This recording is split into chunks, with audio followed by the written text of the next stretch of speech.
Welcome to And Before You Go. This is a place for moms of teenagers. A place for moms who are starting to realize you only have a few more years, weeks, months, or maybe even days to spend with your child before they move on to the next phase of their lives. And as the days tick away, you look at your child and you realize there are biblical truths that you want them to know. There are some ways that you see they still need to grow. And you're just hoping time will go slow so you can still visit all the places you want to go. Is that you? Then you're in the right place. Let's get started. Hello, I'm Shonda. Welcome back to the podcast. We have officially reached the halfway point of season 1 of the And Before You Go podcast. If you've missed any of the previous episodes, I invite you to go back and listen and catch up. There are 5 more coming after today's episode, all in season 1. And I'm so glad you all are joining me for this journey. So this week I was in a meeting and we were listening to a podcast. And on the podcast, the person being interviewed, she wrote a book called Limitless. And she starts talking about how we're all tempted to be limited by the expectations of others. And as she said that, I wrote it down like, yes, that's a temptation that I battle, being limited by the expectations of others. So we finished the podcast. We're doing this group discussion about what we thought about what we heard. And one of the fathers in the group said that point really stuck out to him because he had been putting his own expectations onto his son about the way his son should do a project. And of course, you know, the Holy Spirit, he will work through all types of situations to get a point hammered down to you. As soon as he said that, I became so convicted about putting my expectations onto my own children and coming to the realization that I'm limiting them when I do that. That was an aha moment for me. I didn't even realize that I had been doing that. I thought I was just looking out for their best interests. I thought I was calling out the gifts that I saw in them. And yes, to a certain degree I am. But sometimes, y'all, I cross the line. I want them to do what I see they should do. And it may not necessarily line up with what the Lord says they should do. Last week, I told you guys about my oldest son changing his major. And I'm going to talk a little bit more about that in my interview with Stephanie today.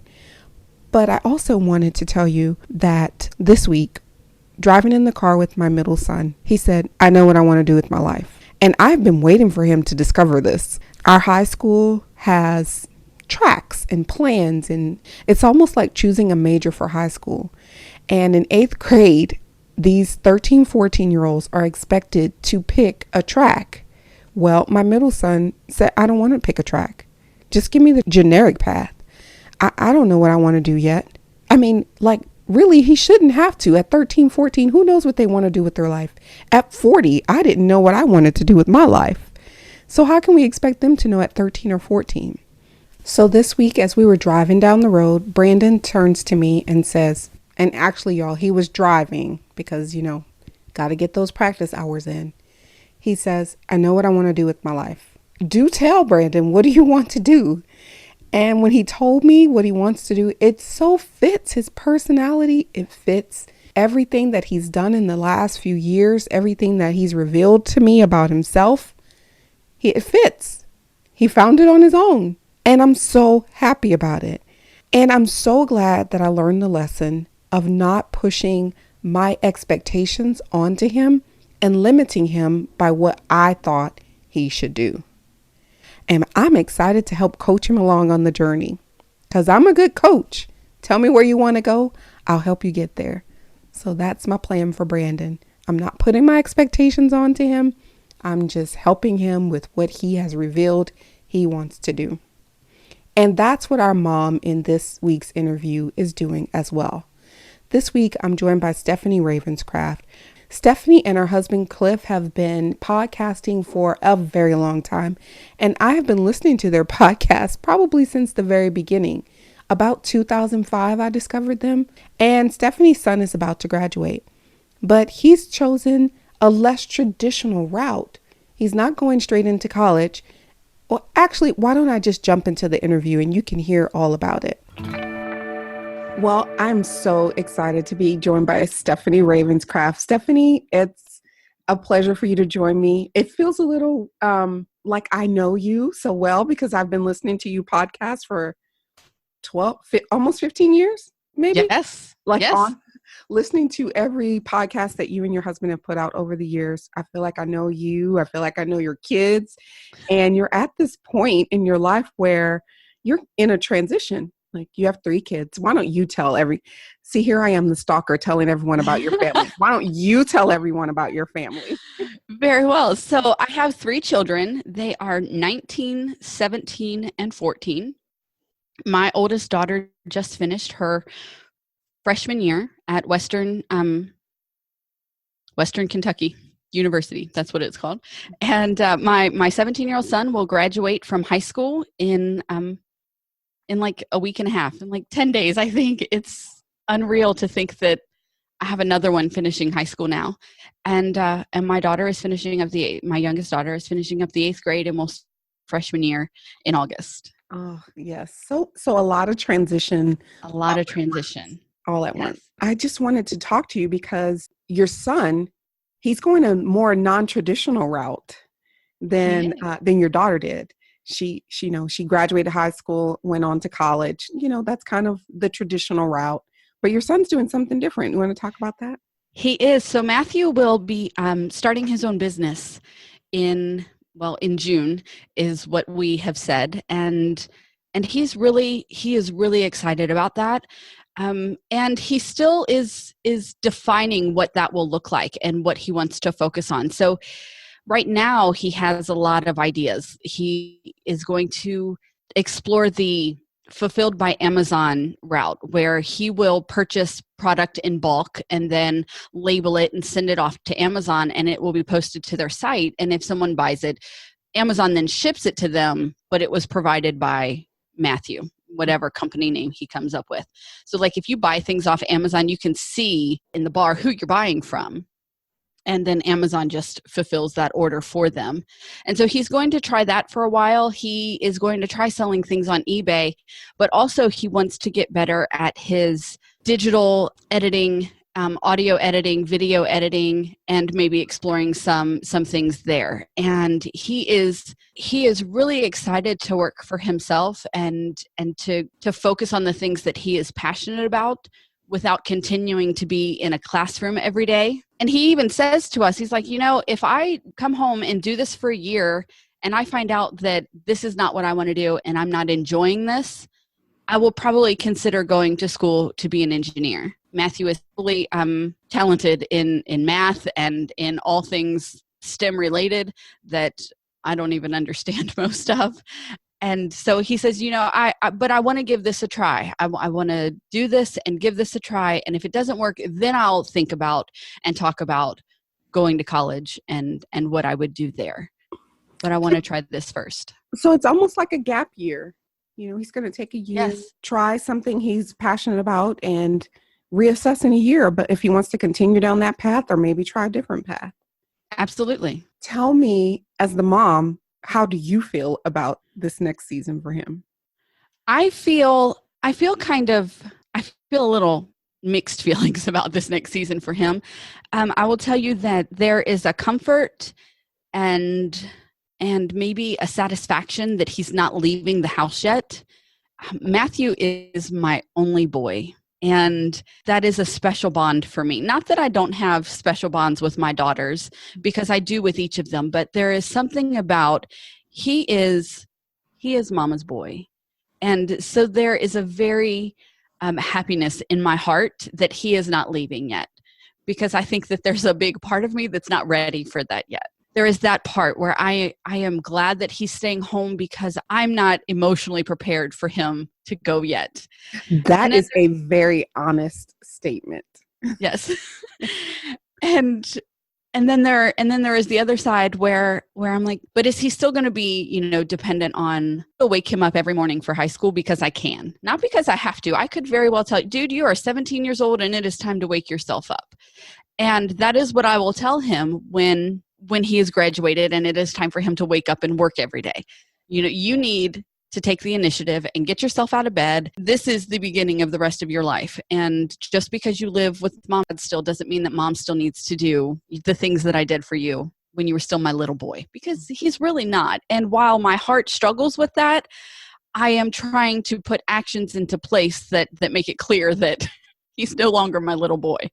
And so I worry that he'll still being here every day with mom and dad every day, and that he will continue to be in this, well, do I really have to be a grown-up? Because nothing's really changed, except for I don't wake up and go to school every day. And so there's a part of me that is a little apprehensive about how it's all going to work out. But we'll take it one day at a time. And if he continues to try to sleep his days away and he doesn't commit to showing up to work to certain hours of the day, then he'll have to go out and get a job. I'm watching your face as you speak, and it's like you're making definitive decisions in your mind. Yes, I am. Yes. Yeah, I am. And we've explained them to him as well. Like we've talked to him about them a little bit already. And so Matthew's in a unique position right now in that he will graduate on the 28th of May, and he does not turn 18 until September. So we've explained to him that, technically we're still responsible for you financially until September. But come September, we might charge you rent. You're 18, you're going to start a business, or, if you find out that's not what you want to do, you're going to go get a job, and we very well may be charging you rent to live here after you turn 18. And so just having those conversations with him about what it will mean to be an adult living at home. And I say adult at 18 with air quotes, because right. I honestly don't believe that at 18, you're automatically an adult. Megan is 19 and a half, and she's not an adult. I just talked with a friend of mine yesterday she's in her 40s, and she spent the day with her mom and her her grandmother, and she says, they'll never treat me like an adult. Never. And so it's kind of like that same thing. It doesn't matter how old we get to our parents, and we're always the little children. I say adult at 18 with air quotes because I don't think that magically makes you an adult. But I do think it's time for you to start learning some of those adult lessons. I asked Stephanie to share one biblical truth that she wants her children to know. Here's what she had to say. It is okay, it is right, and it is God-ordered to love yourself. Matthew 22:39 says that the second greatest commandment is to love others, or to love your neighbor as you love yourself. And I think that a lot of times the and yourself gets looked over. You cannot love others if you don't first love yourself. You can't give and serve others if you aren't first taking care of yourself. And so the greatest biblical truth that I want my kids to understand is that it is right to love yourself, to take time to take care of yourself, and then love others, and then take care of others. Mm-hmm.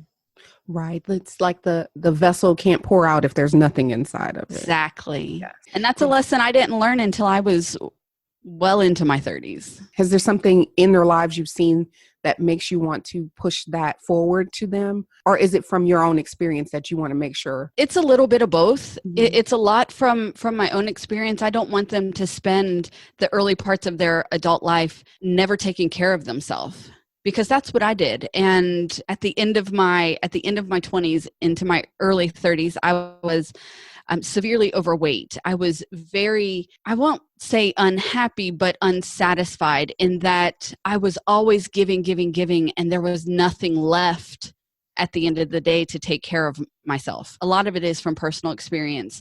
But I notice in Megan a very people pleaser part of her personality. And so she is reluctant to say no when she doesn't have the time or the energy to give, but she'll do it anyway because she believes it's expected of her. I see those things in her personality more so than in the other two. The other two are very good at, they have been more exposed to my stage of freedom in life than Megan has, because it took me longer to find it and she was older when I did. And so they're better at it. The younger two are better at it than Megan is. But that is one thing that I constantly encourage her, that it is okay to say no. It is okay to take care of yourself first. you don't have to do everything someone asks you to do. And there is nothing wrong with putting yourself first in certain seasons or situations or times in your life. I'm thinking that maybe there's an identity piece that's tied into there, like knowing who you are and not needing to be affirmed or validated by others, but being secure in who God created you to be and being that person. And Absolutely. I have a little people pleasing in me. And I know that when I'm going down that path, it's for some affirmation or validation from someone else about who I am. Right. And that shouldn't be the place where I find my affirmation and validation of who I am. I need to find that in who Christ says that I am. That is one lesson that I feel like God spent a lot of time in my early 30s teaching me. At the end of the day, when my head hits the pillow, there are two people who have to be content with my actions and my behaviors of the day. And that is me and my God. And if I can say yes to those two things, it doesn't matter what anybody else has to say about me.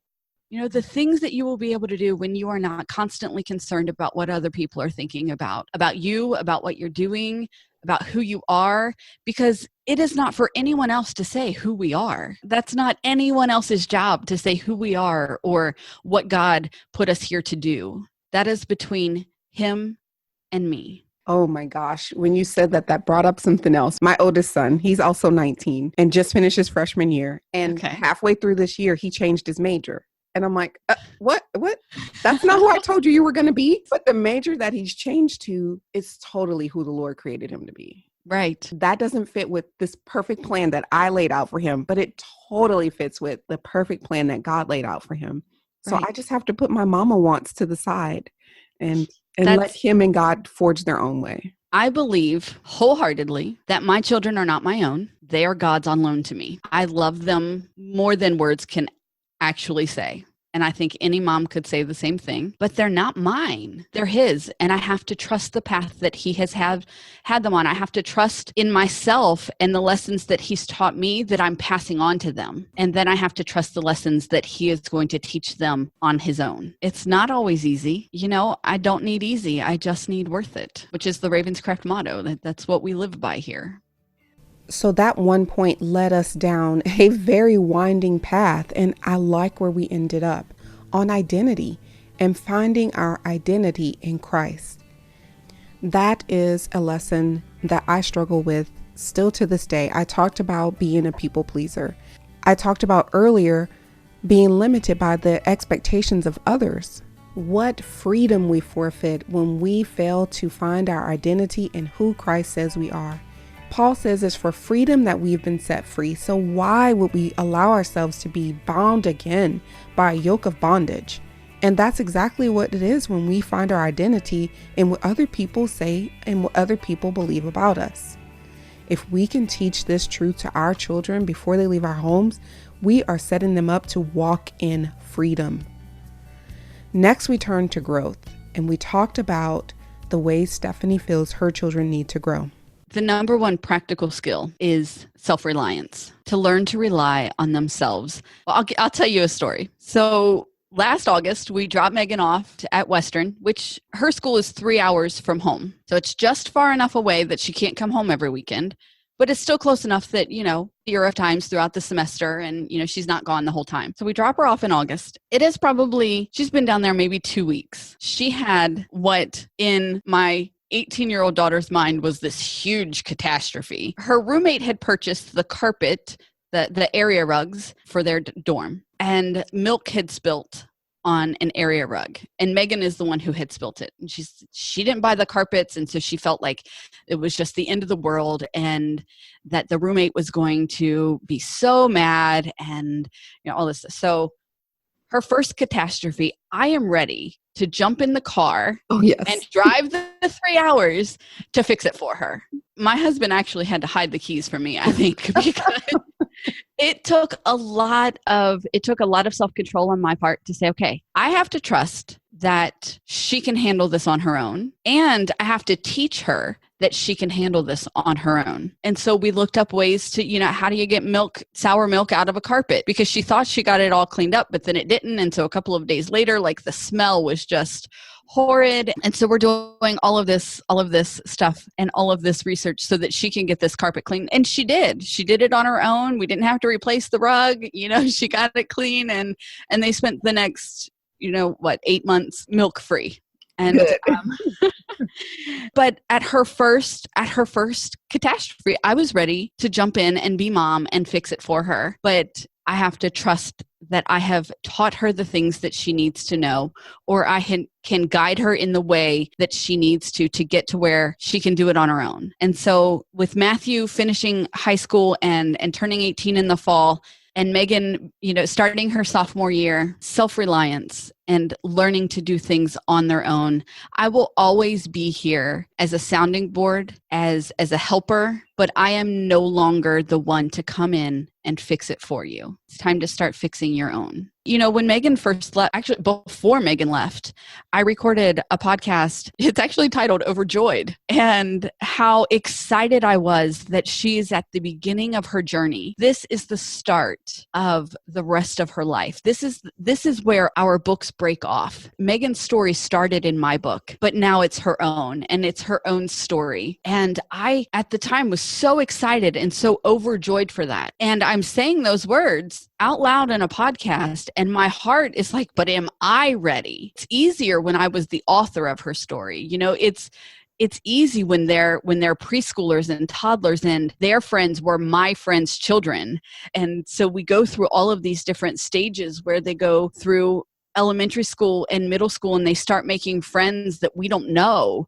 And you have to let go just this little bit at a time and little bit at a time, until one day you wake up and you realize, I don't have any rope left. Like there's nothing left to hold on to. And to be content and satisfied in that I have done the best job that I believe that I can.